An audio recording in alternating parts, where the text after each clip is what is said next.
नमस्कार।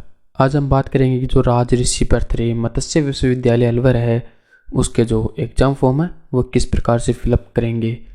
तो सबसे पहले आपको वीडियो को शुरू से लेकर अंत तक देखना है। पिछली बार जब हमने ऑनलाइन फॉर्म फिलअप करके बताया था तो उसमें कई बच्चों की गलती हो गई थी कि हमने पूरा वीडियो नहीं देखा था, तो इसलिए आपको बोल रहे हैं वीडियो को शुरू से लेकर अंत तक देखिए। ठीक है, तो आपको सबसे पहले किसी भी ब्राउज़र को ओपन कर लेना है, RRBMU टाइप करना है, ये वेबसाइट आएगी। इस वेबसाइट पे आपको यहाँ पे रिजल्ट ऑनलाइन एग्ज़ाम फॉर्म है उस पर क्लिक कर देना है। अगर वीडियो अच्छी लगी ना तो वीडियो को लाइक कर दीजिएगा, चैनल को सब्सक्राइब कर दीजिएगा और किसी प्रकार की कोई अन्य जानकारी चाहिए तो आप हमें कमेंट कीजिएगा, हम आपका रिप्लाई ज़रूर देंगे। तो इसके बाद आपको यहाँ पे जो स्टूडेंट पैनल है इसके ऊपर आपको क्लिक करना है। अब यहाँ पे आपको कई सारे ऑप्शन देखने को मिलेंगे, तो इनमें आपको एग्ज़ाम फॉर्म 2023 है उस पर क्लिक कर देना है। अगर आपको यहाँ पे नोटिफिकेशन देखना है तो आपको यहाँ पे एग्जामिनेशन पे जैसे क्लिक करोगे तो पहला नोटिफिकेशन यहाँ पे यहीं आएगा। ठीक है, तो इसके बाद आपको यहाँ पे और आप नोटिफिकेशन यहाँ से भी देख सकते हैं। इसके बाद आपको यहाँ पे अप्लाई फॉर एग्ज़ाम फॉर्म 2022-23 इस पर क्लिक कर देना है। अब यहाँ पे आपको सबसे पहले ऑनलाइन एग्ज़ाम फॉर्म 2023 देखने को मिलेगा। इसके बाद आपको जो कैटेगरी है वो चूज करनी है। रेगुलर है तो नियमित पे सिलेक्ट कर लीजिएगा और जो नॉन कॉलेज है वो स्वयं पार्टी पे सिलेक्ट कर लीजिएगा। ठीक है, इसके बाद हम यहाँ पे जो नॉन कॉलेज है वो फिलअप कर सकते हैं, फिलअप करके बताएंगे। और आप यहाँ पे अगर नियमित है तो भी सेम प्रोसेस रहेगा, वहीं कर लीजिएगा। तो हम यहाँ पे स्वयं पार्टी कर लेते हैं। इसके बाद आपको यहाँ पे कोर्स चूज करना है। इसके बाद आपको यहाँ UG और PG दोनों सेलेक्ट कर सकते हैं। तो हम यहाँ पे UG का फॉर्म फिलअप कर रहे हैं। प्रोसेस लगभग सेम रहेगा, थोड़ा बहुत डिफरेंस रहेगा। इसके बाद आप आर्ट्स साइंस कॉमर्स किससे करना चाहते हैं वो आप यहाँ पे सिलेक्ट कर लीजिएगा। हम आर्ट्स सेलेक्ट कर लेते हैं। इसके बाद आपको यहाँ पे किस एग्ज़ाम के लिए करना चाहते हैं तो हम यहाँ पे BA पार्ट फर्स्ट एग्ज़ाम 2023 है और BA हॉनर्स पार्ट 1 एग्ज़ाम 2022 है उसके लिए भी कर सकते हैं। तो हम यहाँ पे BA पार्ट फर्स्ट एग्ज़ाम के लिए सेलेक्ट कर लेते हैं। जेंडर आपको यहाँ पे सेलेक्ट कर लेना कि मेल है या फीमेल है, तो हम यहाँ पे मेल सेलेक्ट कर लेते हैं। आप अगर फीमेल है तो फीमेल सेलेक्ट कर सकती हैं। अब भी आप यहाँ पे कौन सी कॉलेज के अंदर एग्ज़ाम फॉर्म फिलअप करना चाहते हैं वो कॉलेज आपको यहाँ पे सेलेक्ट कर लेनी है। तो हम यहाँ पे कॉलेज सेलेक्ट कर लेते हैं। इसके बाद आपको यहाँ पे पेमेंट ऑप्शन ऑनलाइन ही है तो हम यहाँ पे ICICI bank online payment select कर लेते हैं। अब यहाँ पे आपको पहले से अगर फिलअप किया है तो print receipt exam form, pre print payment receipt या आप सेलेक्ट करके प्रिंट कर सकते हैं। तो हम यहाँ पे पहली बार फिल एग्ज़ाम फॉर्म है तो इस पर आपको क्लिक कर देते हैं। अब आपको यहाँ पे सेलेक्ट 12th क्लास, अगर आपने कौन सी ईयर में पास की थी वो आपको यहाँ पे सेलेक्ट कर लेना है। तो हम यहाँ पे 12th एग्ज़ाम हम यहाँ पे सिलेक्ट कर लेते हैं। इसके बाद कौन सी बोर्ड थी, अगर आप CBSE कोई अदर बोर्ड से पास हैं तो अदर बोर्ड को आप सिलेक्ट कर सकते हैं। और यहाँ पे हम जो राजस्थान बोर्ड है उसको सिलेक्ट कर लेते हैं। इसके बाद आपको यहाँ पे रोल नंबर आपको दर्ज कर देने और प्रोसीड पे क्लिक कर देना है। अब आपको यहाँ पे जो कैंडिडेट का नाम है वो आपको यहाँ पे ऊपर इंग्लिश, देखो मैं बता देता हूँ, यहाँ पे आपको अंग्रेजी में फिलअप करना है। इसके बाद आपको यहाँ पे उसी नाम को आप हिंदी में किस तरह से फिलअप करते हैं वो आपको यहाँ पे टाइप करना है। हिंदी इंग्लिश आपको यहाँ पे फादर्स नेम में पापा का नाम है यहाँ पे अंग्रेजी में, इधर हिंदी में। ठीक है, इसके बाद माँ का नाम आपको यहाँ पे फिलअप कर देना है और यहाँ पे हिंदी में फिलअप कर देना है। इसके बाद आपको यहाँ पे नीचे आना है और आपकी जो पासपोर्ट साइज़ फ़ोटो है वो आपको यहाँ पे अपलोड कर देनी है। पासपोर्ट साइज़ की अधिकतम जो साइज़ है वो 100 KB से नीचे होनी चाहिए। ठीक है, और हस्ताक्षर की साइज़ आपकी 50 KB से नीचे होनी चाहिए। इतना होने के बाद आपको यहाँ पे फ़ोटो साइन आप जैसे अपलोड कर देते हैं तो इसके बाद आपको यहाँ पे नेक्स्ट पे क्लिक कर देना है। अगर किसी प्रकार की कोई समस्या हो इनमें तो आप हमें कमेंट कर दीजिएगा। अब यहाँ पे आपकी फ़ोटो और साइन आपको यहाँ पे शो कर देंगे। ठीक है, यहाँ पर देख लेते हैं। तो इसके बाद आपको यहाँ पे नीचे आना है तो आपको यहाँ पे आपकी जो कॉलेज का नाम है वो आपको यहाँ पे शो हो जाएगा, आपका नाम शो हो जाएगा, पिता का नाम शो हो जाएगा।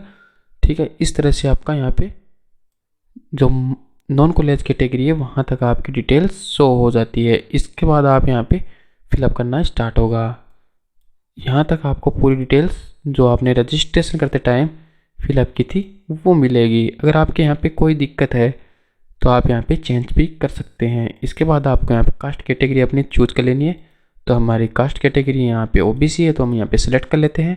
इसके बाद अगर आप अल्पसंख्यक है तो आपको यहाँ पे यस कर देना। यस करोगे तो आपको अन्य डिटेल्स देनी होगी, अगर नहीं है तो आप नो सेलेक्ट कर लीजिएगा, ठीक है। इसके बाद आपको यहाँ पे जेंडर आपने यहाँ पे सेलेक्ट कर रखा है तो आपको यहाँ पे वो मिल जाएगा। इसके बाद यहाँ पे अदर कैटेगरी है वो आपको यहाँ पे चूज करनी होगी। अगर आप विकलांग है तो आपको यहाँ पे सिलेक्ट कर लेना है, अगर नहीं है तो नॉन पे सिलेक्ट कर लेना है और आपको यहाँ पे नीचे आना है। अब आपको यहाँ पे अपनी जो डेट ऑफ बर्थ है वो आपको यहाँ पे सिलेक्ट कर लेनी होगी। इधर आपको यहाँ पे अपने ईयर सेलेक्ट कर लेनी है, इधर आपको मंथ सेलेक्ट कर लेना है कि कौन सा मंथ है, और आपको यहाँ पे डेट सेलेक्ट कर लेनी है। इतना सेलेक्ट कर लेते हैं तो आप इसके बाद अगर आप पहले से इस यूनिवर्सिटी में आपने रजिस्टर्ड कर रखा है या पिछले ईयर आप फेल हो चुके हैं तो आपको यहाँ पे यस कर देना है, ताकि आपको यहाँ पे इनरोलमेंट नंबर आपको यहाँ पे ईयर सेलेक्ट कर लेना है, कौन सी ईयर आपने यहाँ पे नामांकन करवाया, इनरोलमेंट नंबर, रोल नंबर और कोर्स कौन से के लिए आपने इनरोलमेंट करवाया था वो आपको यहाँ पे फिलअप कर देना। अगर नहीं है तो आपको यहाँ पे नो पे सेलेक्ट कर लेना है। इसके बाद अब एग्ज़ाम जो है वो कौन सी भाषा से देना चाहते हैं, अगर इंग्लिश लैंग्वेज या हिंदी लैंग्वेज तो हम यहाँ पे हिंदी सेलेक्ट कर लेते हैं। इसके बाद आपको यहाँ पे अपना जो एड्रेस है वो यहाँ पे आपको फिलअप कर देना है और आपको यहाँ पे अपना स्टेट चूज कर लेना है। डिस्ट्रिक्ट आपका यहाँ पे सिलेक्ट होगा, अगर आप अन्य डिस्ट्रिक्ट हैं तो भी आप यहाँ पे सिलेक्ट कर सकते हैं। इसके बाद आपको यहाँ पे अपने जो पिन कोड दर्ज है वो दर्ज कर देने। इसके बाद आपका अपना जो मोबाइल नंबर है वो यहाँ पे आपको फिलअप करना है। मोबाइल नंबर आपको बिल्कुल सही से फिलअप करना है ताकि आपको कोई भी अगर दिक्कत हो या आवश्यकता हो तो आपको इस नंबर पे संपर्क कर सके। अगर आप व्हाट्सएप मैसेज करने की अनुमति देते हैं तो आपको यहाँ पे यस कर देना है। इधर आपको अपना जो आधार कार्ड नंबर है वो आपको यहाँ पे फिलअप कर देना है। इधर आपको यहाँ पे अपनी ईमेल आईडी फिलअप कर लेनी है। इसके बाद आपको यहाँ पे जो पिछली क्लास है उसका आपके यहाँ पे डिटेल्स देनी है। अगर आपको यहाँ पे जैसे आपकी 12th क्लास में कौन सी सब्जेक्ट थी वो आपको यहाँ पे फिल कर देना है और यहाँ पे अपने जो रोल नंबर है वो यहाँ पे आपको सिलेक्ट कर लेने, कौन सी ईयर में आपने पास की वो आपको यहाँ पे सिलेक्ट कर लेने हैं। और यहाँ पे एग्ज़ाम का टाइप यहाँ पे मेन एग्ज़ाम है या सप्लीमेंट्री एग्ज़ाम तो हम मेन एग्ज़ाम सेलेक्ट कर लेते हैं। इसके बाद कितने नंबर आए थे वो आपको यहाँ पे ओबिडेंट मार्क आपको यहाँ पे फिलअप कर लेना है। टोटल मार्क कितने थे वो आपको यहाँ पे फिलअप कर लेना है। रिजल्ट अगर पास है तो पास सेलेक्ट कर लीजिएगा। इसके बाद बोर्ड का आपको यहाँ पे नाम सेलेक्ट कर लेना है। अब यहाँ पे आपको हिंदी और इंग्लिश है दोनों आपको यहाँ पे कंपलसरी सब्जेक्ट मिल जाते हैं। अब इनमें से आपको यहाँ पे 3 सब्जेक्ट और चूज करने होते हैं। जैसे हम यहाँ पे पॉलिटिकल साइंस चूज कर लेते हैं, हिस्ट्री चूज कर लेते हैं और हमें यहाँ पे हिंदी साहित्य चाहिए तो हम यहाँ पे 3 सब्जेक्ट और 2 कंपलसरी और 3 ये वाले सब्जेक्ट हम चूज कर लेते हैं।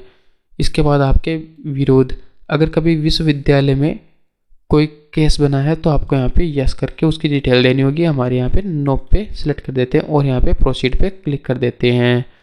अब यहाँ पे अगर कोई भी आपका डिटेल्स आपके यहाँ पे छुट्टी है तो यहाँ पे बोल देगा कि स्टार मार्क है, उसको आपको यहाँ पे फिल करना होगा पहले। इसके बाद आपको यहाँ पे जो पेमेंट है उसकी आपको यहाँ पे रिसिप्ट देखने को मिलेगी। आपको यहाँ पे नाम डिटेल्स जो भी है आपके सब्जेक्ट ऑब्जेक्ट वो सारी एक्यूरेट आपको यहाँ पे चेक कर लेने हैं। अगर कोई भी गलत है तो आप यहाँ पे पेमेंट मत कीजिएगा। अगर आप पेमेंट कर दोगे तो इसके बाद आपको एडिट का ऑप्शन नहीं मिलेगा। अब यहाँ पे आपको ये सही है तो आपको यहाँ पे प्रिंट देने की वैसे आवश्यकता नहीं होती है। अगर आप रखना चाहते हैं तो आप रख सकते हैं, इसमें आपके फॉर्म नंबर वो मिल जाएंगे ताकि आपको अगर ये सही है तो आपको यहाँ पे मेक पेमेंट पे क्लिक कर देना है। हमारी यहाँ पे सारी डिटेल्स बिल्कुल सही है तो हम यहाँ पे मेक पेमेंट पे क्लिक कर देते हैं।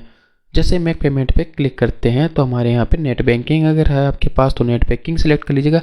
अगर एटीएम कार्ड है तो उसको डेबिट कार्ड भी बोलते हैं तो यहाँ पे वो सिलेक्ट कर सकते हैं। अगर क्रेडिट कार्ड है क्रेडिट कार्ड से भी आप कर सकते हैं तो हम यहाँ पे डेबिट कार्ड सेलेक्ट कर लेते हैं।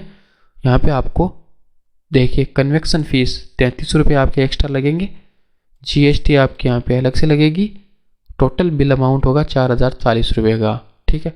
फर्स्ट ईयर का है ये, वो भी नॉन कॉलेज के लिए। अगर आपके यहाँ पे रुपए डेबिट कार्ड है तो आपको रुपए डेबिट कार्ड पे सिलेक्ट कर लेना है, अगर अदर है तो अदर पे सिलेक्ट कर लीजिएगा।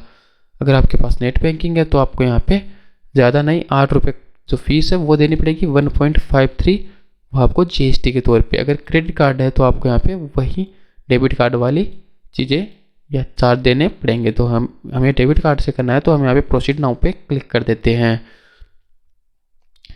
इसके बाद आपको यहाँ पे कार्ड होल्डर का नाम आपको यहाँ पे फिलअप कर देना, कार्ड के नंबर, एक्सपायरी डेट क्या है वो आपको यहाँ पे फिलअप कर देनी है, एक्सपायरी ईयर कौन सा है वो फिलअप करना है, कैप जो CVV है वो आपके कार्ड के पीछे 3 अक्षर होंगे वो आपको यहाँ पे फिलअप करने हैं और आपको कंटिन्यू पे क्लिक कर देना है। कंटिन्यू पे जैसे क्लिक करोगे आपके पास 4-6 अक्षर का OTP आएगा, वो OTP आपको दर्ज करना है और इसके बाद आपके जो प्रिंट आउट है वो आपको यहाँ पे निकाल लेना है और उसको अपने कॉलेज में जाके जमा करवाना होगा। अगर वीडियो अच्छी लगी तो वीडियो को लाइक कर दीजिएगा, चैनल को सब्सक्राइब कर दीजिएगा और अन्य जानकारी के लिए हमें कमेंट कर दीजिएगा। धन्यवाद। जय हिंद, जय भारत।